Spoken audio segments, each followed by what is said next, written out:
Hello everyone, welcome to today's Alibaba Cloud Cloud online course. Today we are going to talk about cloud application security. This is an outline we are going to talk about in this course.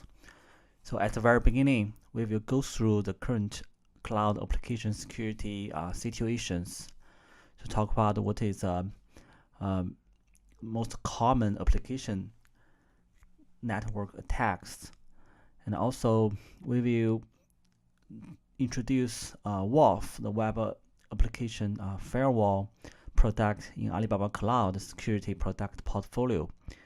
To introduce WAF, to tell you how can you use WAF to protect your website as simple as possible. Then we will pick up some very typical web application attacks and tell you what kind of basic technology they are using and why it's really dangerous, and how we can use WAF to defend against those typical web application attacks by very simple configuration in the console. And at the very end, we are going to talk about the anti-fraud function, because in WAF we can do a lot of things, but to make your online business to be continued and to be sustainable, we really need this function. We call them anti-fraud or anti-bot, which is really important in nowadays, that because many attacks actually happen through machine, right? Some programmer will just program the byte request, and there's no human involving. So it's really difficult for our business runner to distinguish while it's a real human request or it's something actually sent by a robot. So anti-fraud and anti-bot is exactly those functions can be used in WAF. Thanks. Okay, so please allow me to give you an overview of the cloud application security. When we talk about the web application security, what actually we are talking about? So usually, our major concerns should be focused on the four kind of categories. The first one is we call them the server page are changed, which means if you are running an online business, the first thing you don't want to happen is your pages was kind of changed or manipulated by someone else, right? Someone maybe they inject some executable files into your web server to gain your privilege of your server side, or they just change some of your very major pages and add some hidden links. When the user maybe click the server page, they don't know they even are clicking someplace else. So this is the first major concern when we talk about the web application security. Also, again, when you are running an online business, something you don't really want to happen is you are under some kind of denial of service attack. It's either it is a very huge flood, like like a DDoS attack, but particularly in the web application security area, there is one attack, actually two types of attack. We call them CC attack or slow loris attack. Those are very typical HTTP level attacks, or we can call them the layer 7 attacks. Those attacks are not quite like the common layer 4 DDoS attack, because they are very slow and they really looks like the normal request. It is really hard for the firewall or some other network security software or tools to defend against it.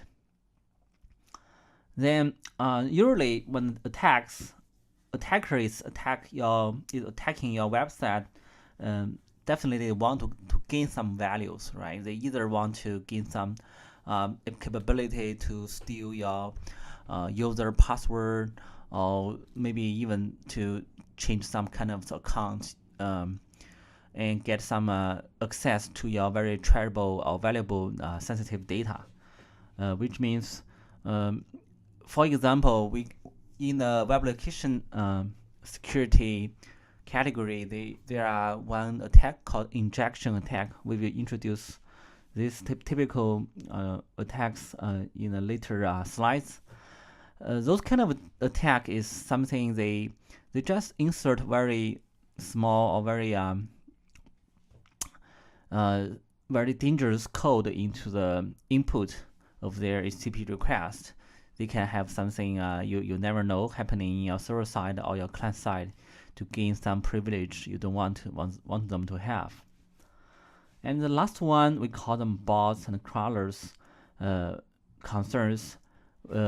Again, in nowadays, many huge corporation or enterprise level website, they are running a lot of business contraction every day. Even they take care of many millions or billions of orders online. But those information like all those pricing, like some product pricing, and or even some orders information like who bought what, right? Those kind of information, maybe individually those are not very sensitive data, but look into a big picture, or put all this data together, you can still dig deep to gain some very valuable information, or have some conclusion from those quite large amount of data. That's why nowadays some hackers, they use a program and a crawler or bot to just log on to your website and try to go everywhere to grab those kind of information. They will go through all your website pages and try to find anything valuable to them. So that's something you really don't want them to happen. And for bots, sometimes we have many online tickets selling, right? Online orders. When some business is going very well, they may do some promotion, or they may give the first time registered users some coupons or discount, right? But if those information was known by the hackers, they can develop some robot, like some program, to just quickly register themselves and to get all the coupons to themselves. So which will really damage and compromise normal users' benefits and their rights. So this is the four major concerns when we talk about the web application security. Here is OWASP. It's an open community. It will announce every year with top 10 web application attacks. You can see from year 2013 to year 2017, the top 10 attacks actually is changing. Most of the attacks, like the injection, like the XSS, right, are still there. But you can see some of the attacks may be going lower and some are going upper. It really give us a inception that when we putting our business on internet, right? So the attacks is really happening every day, every minute, even every second. And also the attacks types and patterns is keep changing. So we should really pay attention to our website security policy and security strategy. Otherwise, there will always be something new try to break us.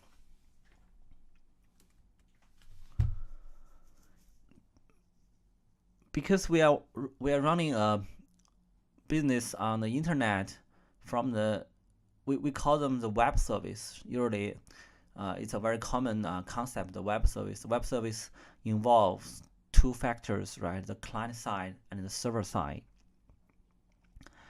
That's why we need to categorize them into two parts.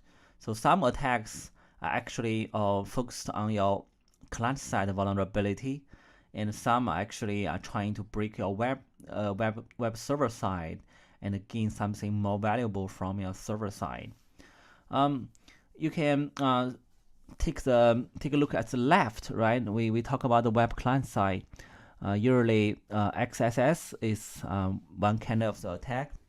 XSS is cross-site scripting. Usually, it means when someone is trying to gain some information from your local client host, they can just set up some fraud website and embedded some very bad script into the page. When you visit the website, you trust it at the very beginning, right? You don't know they are doing this kind of very dangerous stuff. So you just click and browse and surf on the pages, and they will at the back of the stage, they will use some hidden scripts to actually begin to grab information and seek information from your client side. And CSRF attack is something a little bit like the XSS. It's all need to run some command from your client side, but the difference is that usually when some XSS attack is happening, the purpose of this attack is try to gain some information locally from your client side. But CSRF, they will do the best things further. They will use your browser and use your identity and trying to pretend to be yourself. And then they will go to some other third-party website. And because by nature or by default, the hacker cannot visit that website, but you can, right? Because that third-party website maybe trusts your identity, so that's why they call a cross-site request fraud, and the hacker will try to use your identity to visit some website to gain some valuable information, which he pretend to be you. And browser vulnerabilities. So because all those kind of attacks is happening on the client side and through your browser, right? So it's give a really big challenge to the browser. If the browser is not designed very secured and very carefully, and all those kind of attacks could happen.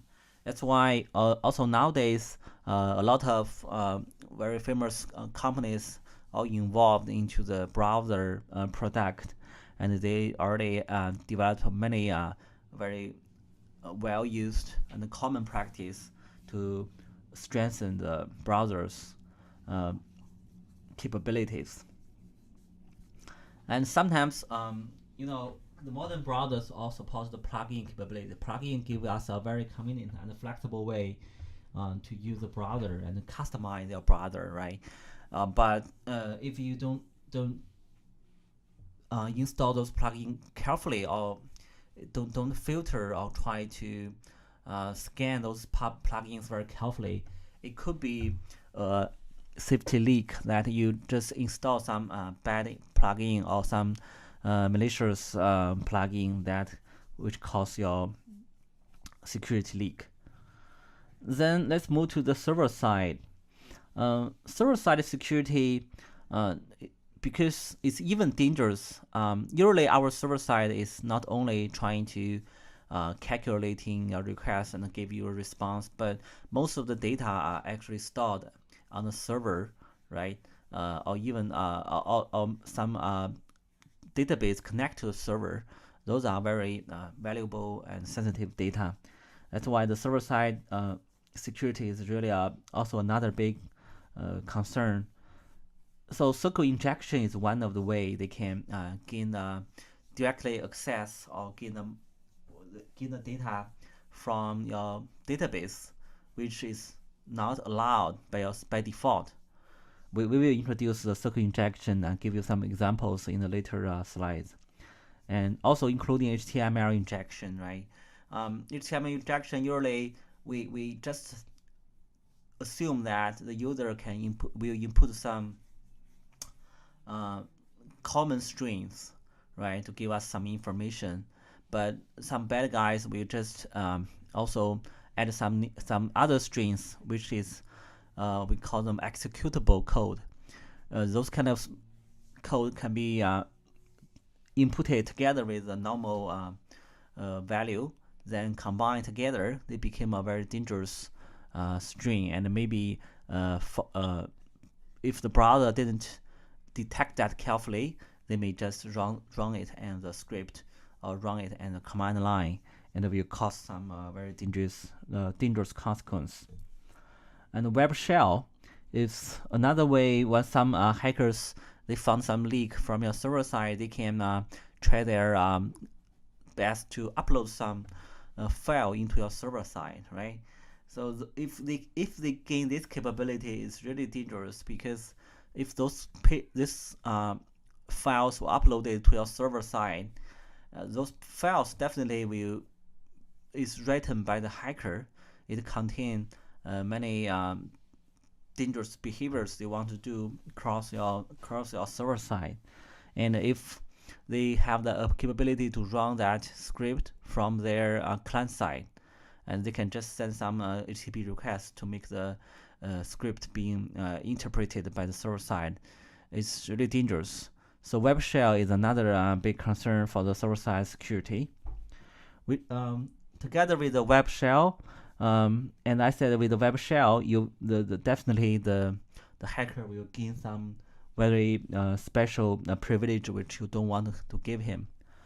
Okay, so this is about the website, the client side and the website and the server side security.